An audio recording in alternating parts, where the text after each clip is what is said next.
We kick off the program with, hell, the Yankees won a series. So, I mean, it was good to see, success in Cleveland as the Yankees win 3 of 4. They lose yesterday afternoon 7-3. Jameson, Tyone, and the concerns about maybe the work second time through a lineup, which was a huge topic of conversation and questions being asked of Tyone and Boone after the game yesterday. Staked to that 3-0 lead, bottom half of the fourth inning.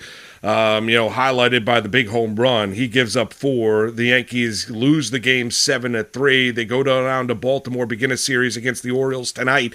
Debbie Garcia on the mound. He'll be opposed by the immortal Dark Knight in Matt Harvey for the Baltimore Orioles. So you look for the Yankees. I mean, it really is baby steps, Maggie. I mean, Last week was a lot of the sky is falling. The Yankees are a dumpster fire. Brian Cashman needs to be out. He's been a disaster. He's riding on the coattails of past championships. The Yankees haven't won since '09. Listen, it has not looked good, and we're sitting here on this Monday morning, and the team is 9-12, and there's certainly things that you look at this team that you are still concerned about, right? You look at Gary Sanchez. His average is under 200. He takes an over. I don't care about his walk rate right now if I'm Aaron Boone after the game asking about the fact that he's not guessing as much this year as he was last year. You look at Jameson, Tyone, Corey Kluber, the starters outside of Garrett Cole. Those guys are still, there is concern there, but the way that the Yankees won the 3 games in this series against Cleveland, mind you, Cleveland is not the Dodgers. They're not the Padres. They're not this upper echelon team in the American League. I know I brought up 2 NL teams. I'm talking about, title contenders. That is not this Cleveland team. However, the way that they came back, right? The fact that you did have Cole outduel Bieber, which was a fun game to watch if you're into pitching performances. The first 2 games to be able to come back as well.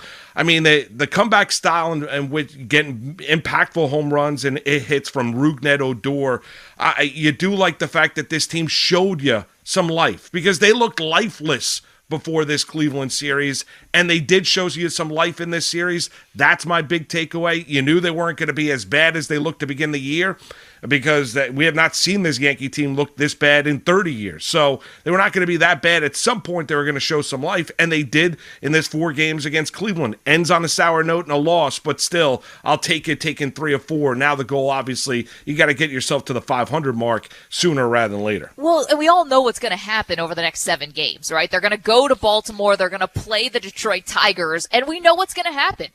The Yankees are going to get fat off of this, right? And their record is going to look a lot better after these 7 games, I would imagine. I mean, if history's any kind of guide, they're going to look a lot better after these next 7 games, and it's going to look really good. And taking 3 out of 4 from Cleveland, sure, Cleveland isn't playing all that awesome, but they did face 2 of their best pitchers in Savale and Bieber, and they were able to win both of those games. And you mentioned it, the comebacks in 3 of 4 of those games, and they're all wins. That's phenomenal. It's great. I'm not going to come here and rain on the Yankees parade at all. The one thing, though, is about Sunday was a little bit of a snap back to reality here. Yankees starting pitchers, they rank 25th in the league in innings pitched. Yeah. That's not what you want. Right, you have their bullpen relief pitchers are 3rd in the league in innings pitched. And we ask how much and how long can this continue to go on.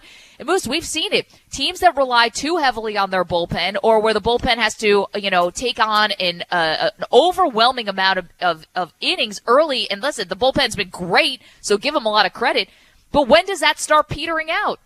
Usually in May. That's when you start feeling it. So it's really going to be incumbent on these starters. I mean, they're beyond Garrett Cole, and I know Herman went 6, and that's great. But when he came back on Thursday, but the thing is that this is going to start becoming a thing if they don't get this righted soon. And it's going to be on Tyone. It's going to be on Kluber. I mean, Jordan Montgomery has got to be a guy who has to give you more than 4 2/3. And you could say, Maggie, why don't you look at this glass half full?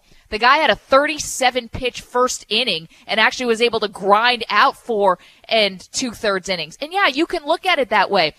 But these things kind of build on themselves, and the bullpen gets burned fast. So as happy as I was for the Yankees that they have started to find their power, they did win 3 of 4, and I expect big things in the next week for the Yankees, obviously.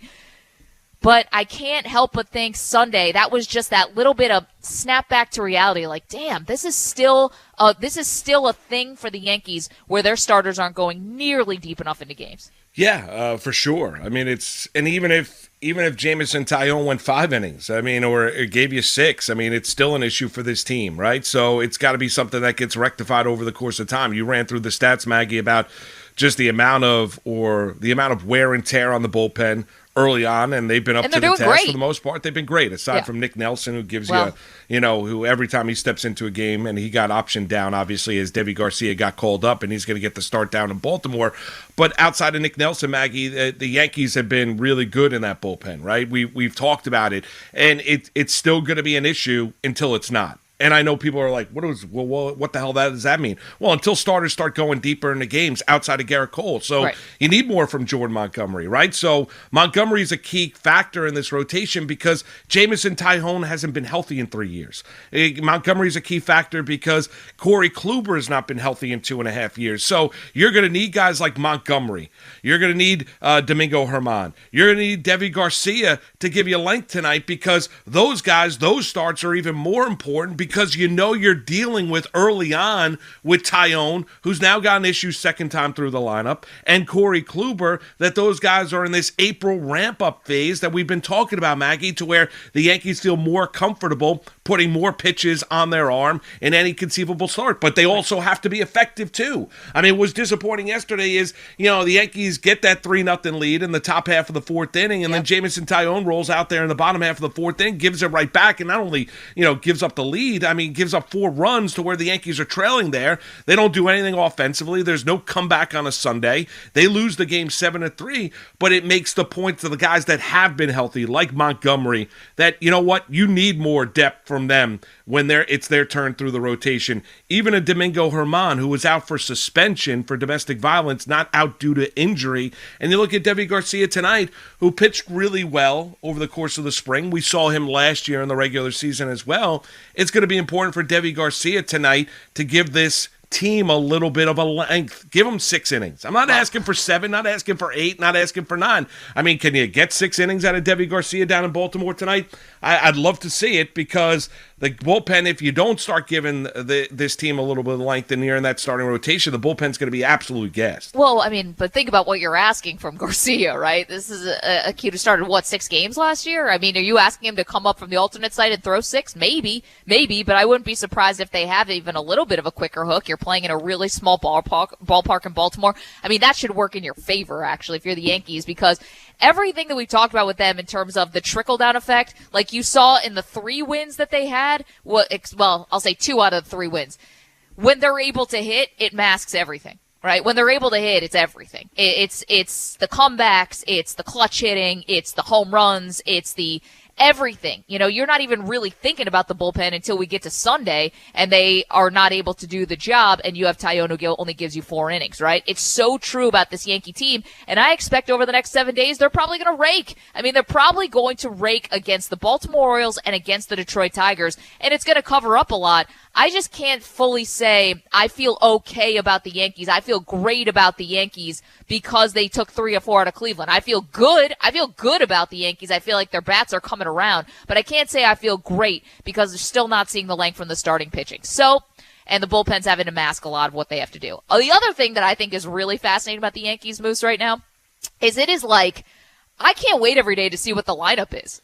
It's like always an adventure, like they've had so many different iterations of where guys are hitting in this lineup. Like I'm fascinated by what are we going to have today? Stanton back in the 2-hole, Judge in the 3-hole, what? This is like adventures in lineup construction. I'd love to know a little bit more about what are the numbers that are going into, these kinds of changes. Cause it feels like you got the hot hand, you're hitting cleanup. Hey, you got 2 hits yesterday. How do you feel about the cleanup role today? I know that there's got to be reams and reams of numbers that back up every single thing they do. But at times I'm like, man, really just rolling with it today, huh? And you know what? Stanton and then Judge, maybe they found something there with those guys in the 2-3 hole. Yeah, and listen, I know there might be Yankee, and you're right about the lineups. They've been searching at times. They've been really, really creative. But it's almost like you're damned if you do, damned if you don't. Well, it would be, we would be screaming this morning if the Yankees didn't take 3 or 4 from Cleveland or show you some life against Cleveland, right? I mean, it would be so if you're a Yankee fan, it's not a case, well, why don't you guys give them some credit? It's not that. It's just that, well, this is what the Yankees have done, right? The Yankees have beat up on at times bad pitching. They beat up on teams that they're clearly more talented than, and they're a more talented team than Cleveland. That's why you expect them to do well, even though the Orioles and Yankees have the same record on this Monday morning. The Yankees are a far more talented team. You look at Matt Harvey, who gets the start tonight. He's pitching to an over 5 ERA. He's allowed 27 base runners and 11 or 12 runs in about 19 innings of work. So you would expect the Yankees to be able to generate some offense tonight. So that's where they need to get healthy. I mean, all the bigger questions when you look at where does this team stand, are they possible? Can they win a World Series? I mean, all of those questions are going to be answered over the long season. They've got to get themselves back to the 500 mark and start to do what the Yankees normally do, which is beat up on bad teams. I mean, that is what they do. We know they get owned by the Tampa Bay Rays. Not saying that they don't beat good teams either.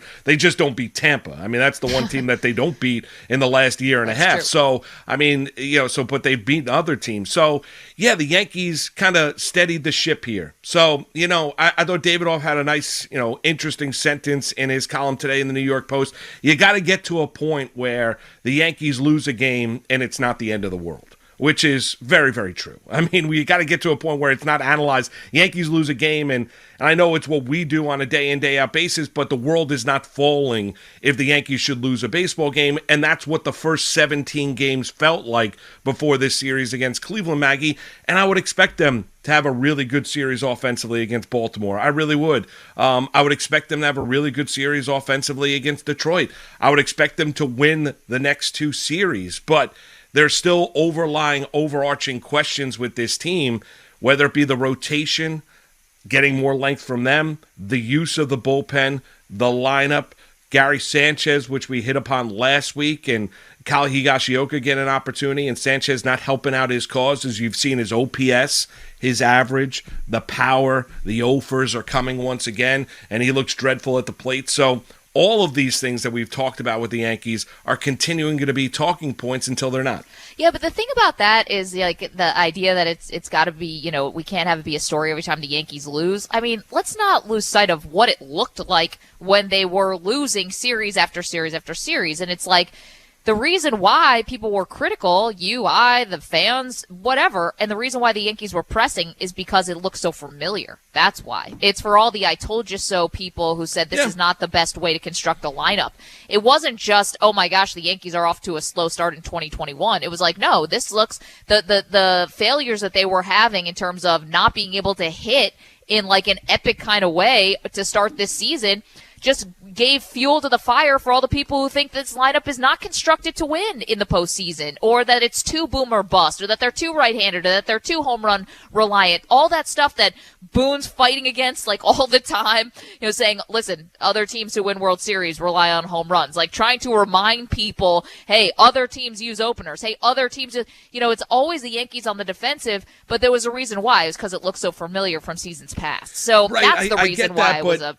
But I think it's interesting. It's a huge thing when the Yankees lose. But I think it's interesting that you said there, where it's this lineup, whether or not it's built to win in the postseason. No one ever looked at this lineup and said they're not good enough to hit in the regular season. Definitely it was all a matter of when you get to a playoff series in October, are they going to be able to string together hits? Everything that we've discussed, runners in scoring position, when the home runs go away. No one ever looked at this lineup. I don't remember taking a call saying, well, the Yankee lineup, this is not a good enough lineup to win in the regular season, because we've seen them hit in the regular season. The question is this group good enough to win a World Series, something the Yankees have not done since 2009?